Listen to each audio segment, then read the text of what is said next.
El guardagujas de Juan José Arriola. El forastero llegó sin aliento a la estación desierta.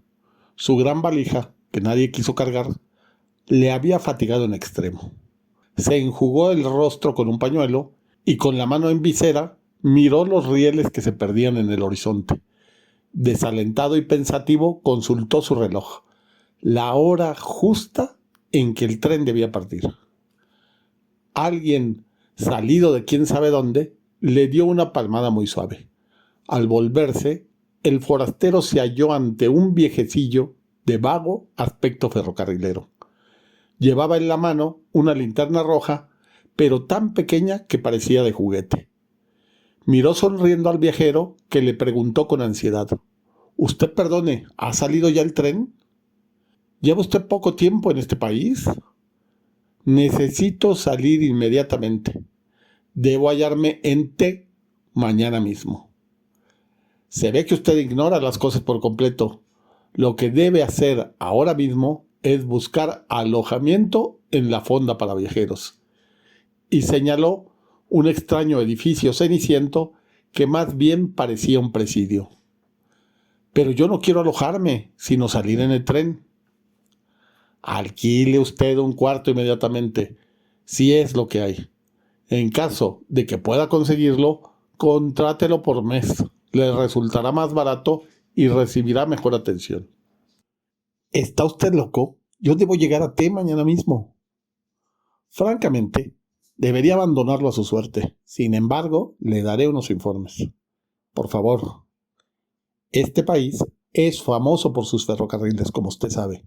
Hasta ahora no ha sido posible organizarlos debidamente, pero se han hecho grandes cosas en lo que se refiere a la publicación de itinerarios y a la expedición de boletos. Las guías ferroviarias abarcan y enlazan todas las poblaciones de la nación. Se expenden boletos hasta para las aldeas más pequeñas y remotas. Falta solamente que los convoyes cumplan las indicaciones contenidas en las guías y que pasen efectivamente por las estaciones. Los habitantes del país así lo esperan. Mientras tanto, aceptan las irregularidades del servicio y su patriotismo les impide cualquier manifestación de desagrado. Pero, ¿hay un tren que pasa por esta ciudad? Afirmarlo equivaldría a cometer una inexactitud. Como usted puede darse cuenta, los rieles existen, aunque un tanto averiados. En algunas poblaciones están sencillamente indicados en el suelo mediante 2 rayas. Dadas las condiciones actuales, ningún tren tiene la obligación de pasar por aquí, pero nada impide que eso pueda suceder. Yo he visto pasar muchos trenes en mi vida y conocí a algunos viajeros que pudieron abordarlos. Si usted espera convenientemente, tal vez yo mismo tenga el honor de ayudarle a subir a un hermoso y confortable vagón. ¿Me llevará ese tren a T? ¿Y por qué se empeña usted en que ha de ser precisamente a T? Debería darse por satisfecho si pudiera abordarlo. Una vez en el tren, su vida tomará efectivamente un rumbo. ¿Qué importa si ese rumbo no es el de T? Es que yo tengo un boleto en regla para ir a T. Lógicamente, debo ser conducido a ese lugar, ¿no es así? Cualquiera diría que usted tiene razón. En la fonda para viajeros podrá usted hablar con personas que han tomado sus precauciones, adquiriendo grandes cantidades de boletos. Por lo general, las gentes previsoras compran pasajes para todos los puntos del país. Hay quien ha gastado en boletos una verdadera fortuna. Yo creí que para ir a T me bastaba un boleto. Mírelo usted. El próximo tramo de los ferrocarriles nacionales va a ser construido con el dinero de una sola persona que acaba de gastar su inmenso capital en pasajes de ida y vuelta para un trayecto ferroviario cuyos planos, que incluyen extensos túneles y puentes, ni siquiera han sido aprobados por los ingenieros de la empresa. ¿Pero el tren que pasa por T ya se encuentra en servicio? Y no solo ese, en realidad hay muchísimos trenes en la nación y los viajeros pueden utilizarlos con relativa frecuencia. pero tomando en cuenta que no se trata de un servicio formal y definitivo. En otras palabras, al subir a un tren, nadie espera ser conducido al sitio que desea. ¿Cómo es eso? En su afán de servir a los ciudadanos, la empresa debe recurrir a ciertas medidas desesperadas. Hace circular trenes por lugares intransitables. Esos convoyes expedicionarios emplean a veces varios años en su trayecto, y la vida de los viajeros sufre algunas transformaciones importantes. Los fallecimientos no son raros en tales casos, pero la empresa, que todo lo ha previsto, añade a estos trenes un vagón capilla ardiente y un vagón cementerio. Es motivo de orgullo para los conductores depositar el cadáver de un viajero lujosamente embalsamado en los andenes de la estación que prescribe su boleto. En ocasiones, estos trenes forzados recorren trayectos en que falta uno de los rieles. Todo un lado de los vagones se estremece lamentablemente con los golpes que dan las ruedas sobre los durmientes. Los viajeros de primera, es otra de las previsiones de la empresa, se colocan del lado que hay riel. Los de segunda padecen los golpes con resignación, pero hay otros tramos en que faltan ambos rieles. Allí los viajeros sufren por igual, hasta que el tren queda totalmente destruido. ¡Santo Dios! Mire usted, la aldea F surgió a causa de uno de esos accidentes. El tren fue a dar a un terreno impracticable. Lijados por la arena, las ruedas se gastaron hasta los ejes. Los viajeros pasaron tanto tiempo que de las obligadas conversaciones triviales surgieron amistades estrechas. Algunas de esas amistades se transformaron pronto en idilios, y el resultado ha sido F, una aldea progresista llena de niños traviesos que juegan con los vestigios enmohecidos del tren.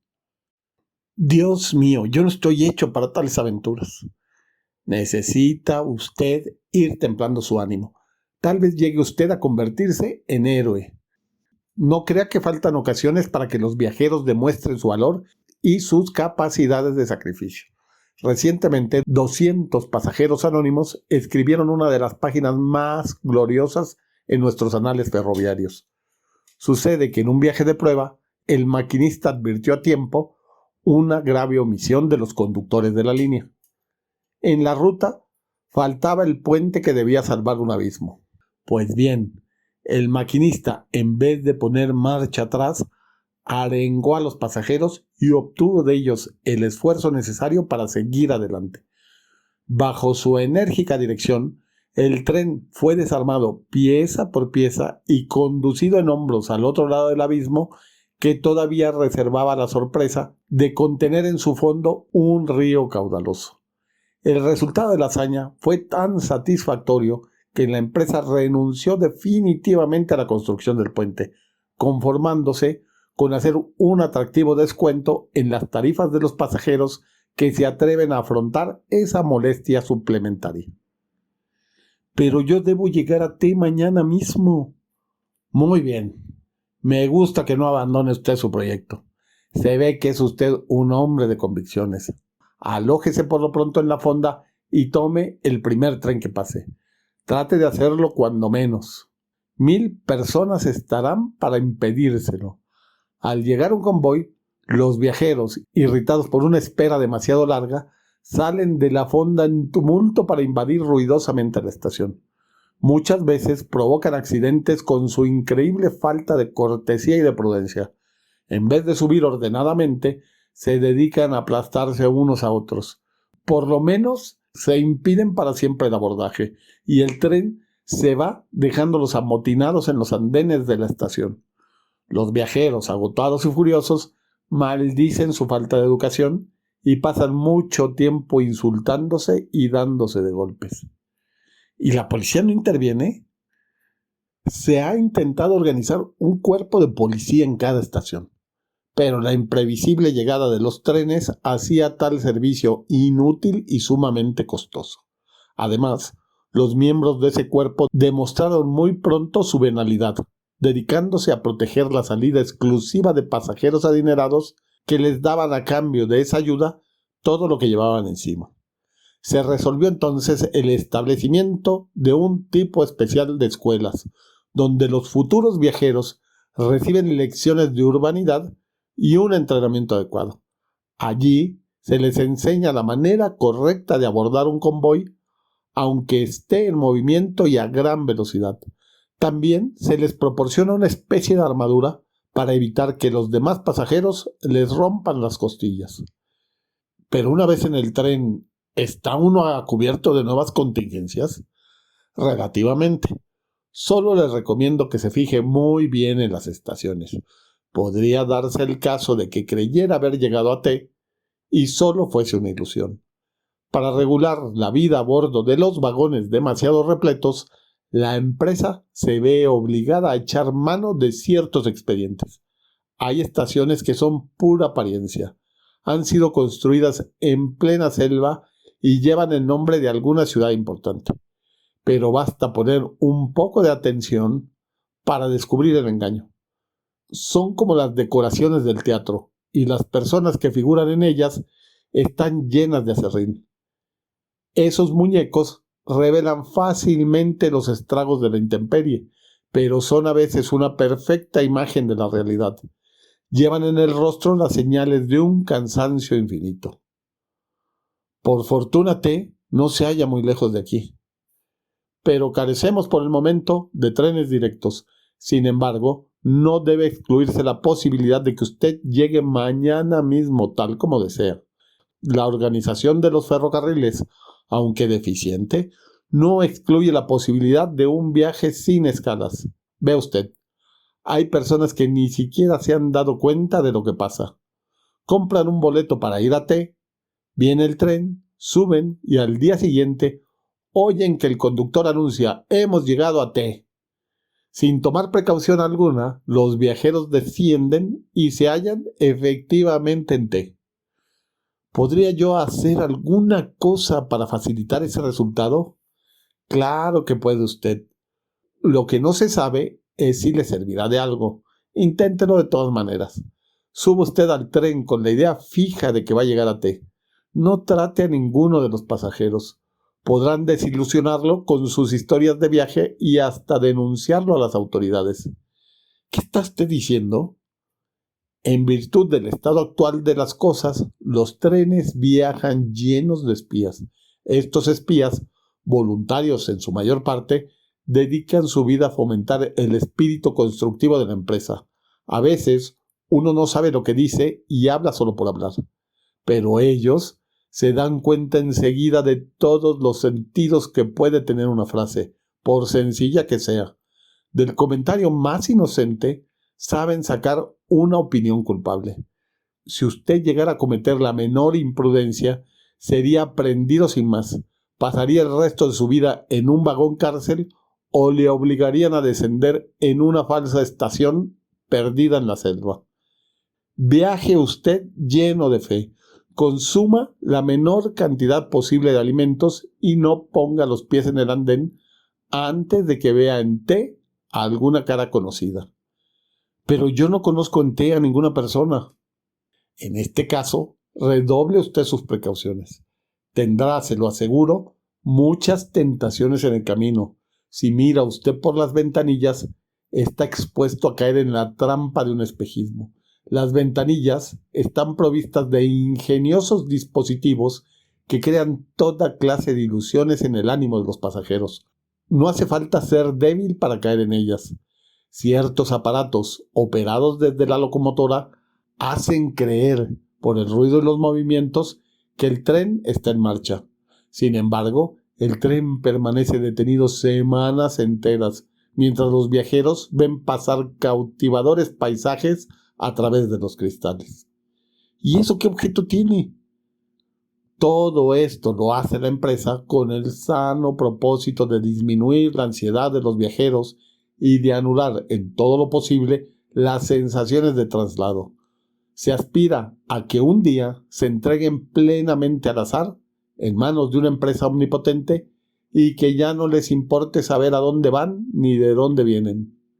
¿Y usted ha viajado mucho en los trenes?